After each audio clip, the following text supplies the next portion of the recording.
All right, so everybody's saying that Josh Allen should be the front runner for MVP after two back-to-back statement wins. You say that there's a chance that that the voters might snub him this year. Why is that when this is his best case? Well, so what I think is this. I think right now Saquon's the MVP of the league. And I have been, as we will get into later, a legitimate Bills supporter in the national media when other folks believed in the Jets and Aaron Rodgers. Some believed in the Dolphins. I believed correctly that if you have a superhero quarterback, if you give them a legitimate defensive line to generate a pass rush, an offensive line to protect him, that's the way you need to build out the team. Everything else is optional. If you have those two things, your team's going to be excellent. That's what the Bills did, and the team is excellent. And Josh has been great. He's been great. He's cut down on the turnovers. He still makes the big plays.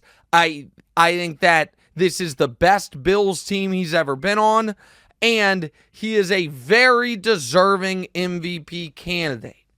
The reason that right now I feel strongly it should be Saquon is if Josh wins it this year over Saquon, then we are officially saying, again, if it were to end right now, there's another 5 weeks, but based, if the world season ended today, we're officially saying running backs can't win it.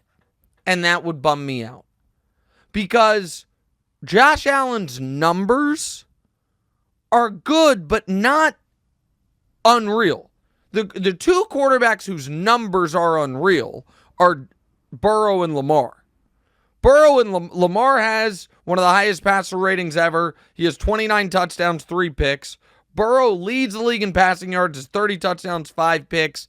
They have a 113 and 107 rating.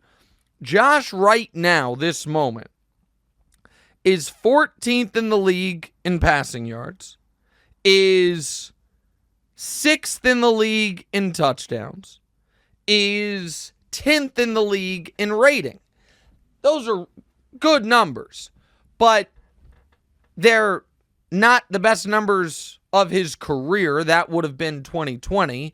And they're not the best numbers any quarterbacks had this year. Saquon, on the other hand, is on pace to break the single-season rushing record.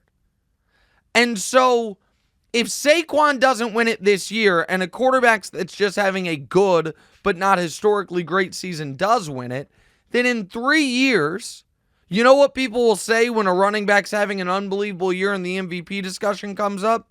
Well, how are we going to give it to him when we didn't give it to Saquon when the team went 14-3 and he ran for 2,000 yards? So it's not about diminishing what Josh is doing.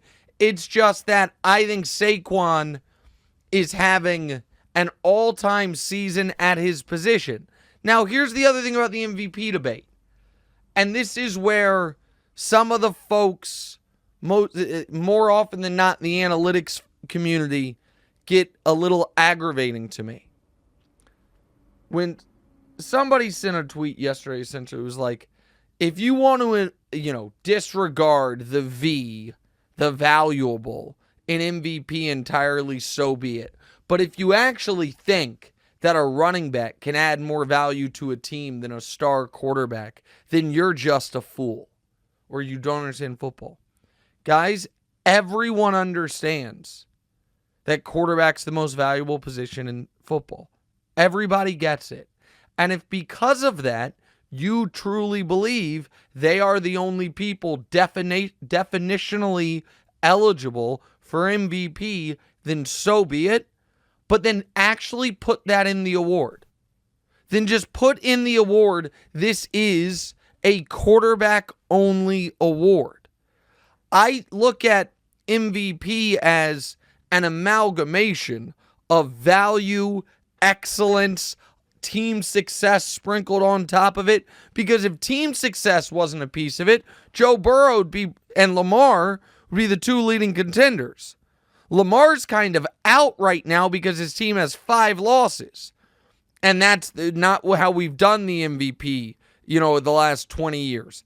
Burrow's definitively out because his team has 8 losses. And so, of course, I understand that this year, let me find a good example of it, that Kyler Murray has been more valuable to the Cardinals than Saquon's been to the Eagles.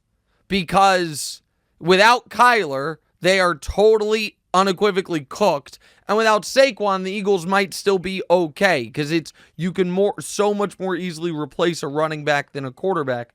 But I don't look at the award purely like that, and I don't want it to be a quarterback-only award.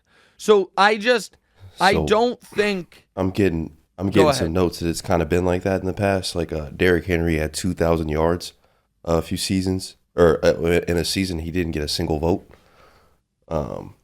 So that is true, but let's also look at the context when that happened.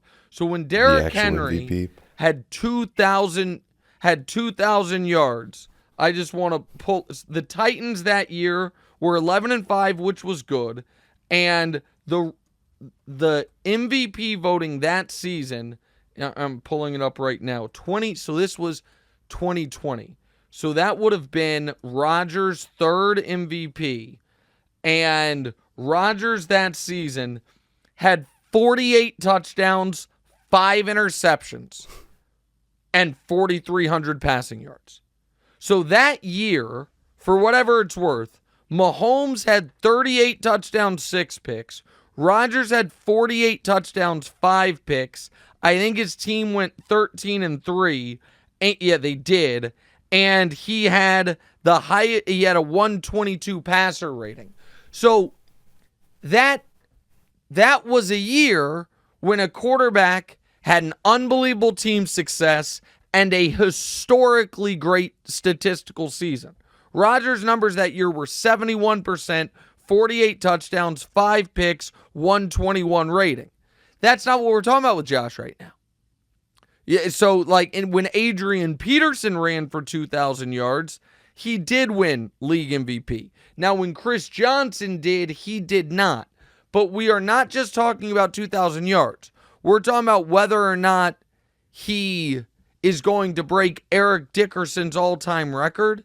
And so all of that kind of plays into this, to me at least. And again, Josh having a good year. But it would be, to me, the Aaron Rodgers comp versus Derrick Henry would be more apt if the Eagles were a good but not great team like the Titans, and if Lamar's team was 10-2, and you were this quarterback was having this unbelievable historical season, and it was for record-wise the best team in his conference. So that would be that. Speaking of the Bills, though, DeMonte, there's one other piece of this, which is such a happy accident of this season. Go ahead.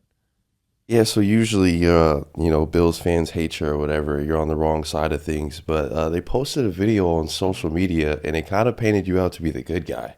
Seems like they might have lost the plot here a little bit.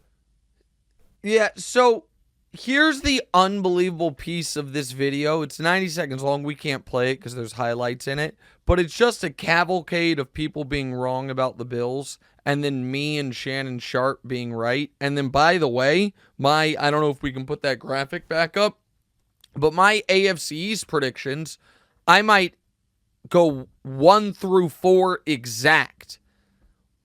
Bills, Dolphins, Jets, Patriots, with everyone but the Bills missing the playoffs. That might end up being perfect across the board. The only real concern there is, are the Patriots going to catch the Jets, which is possible. They're both 3-win teams right now.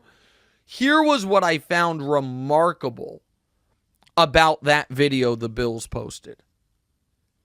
They included in it me saying, I've been the only person in the media right about the Bills the last 4 years, and now I'm going to continue being the only person right about the Bills. That was a wild choice because the way I have been correct about the Bills previously is by essentially calling them choking fake contenders. Like, that's what, and the Bills social media team's like, hey, got to give him credit where it's due. He's called us exactly right. But this year's different. I couldn't believe that was in there. And so, yeah, listen, it is part of, there is a world that exists where somehow the Chiefs don't make the Super Bowl. And the Super Bowl is the Eagles, who I have been a constant doubter of, and the Bills, who I was probably their most famous detractor. It's an Eagles-Bills Super Bowl, and you see me on TV taking I told you so victory laps. Because as you guys all know, the Eagles are my new NFC team, and as you all know, I've believed in the Bills this year. Hey, thanks for watching. Hit the subscribe button to get more from the show, and make sure to click the bell to get notified every time new content drops. Check out full episodes of What's Right wherever you get your podcasts, or just click the link in the description below.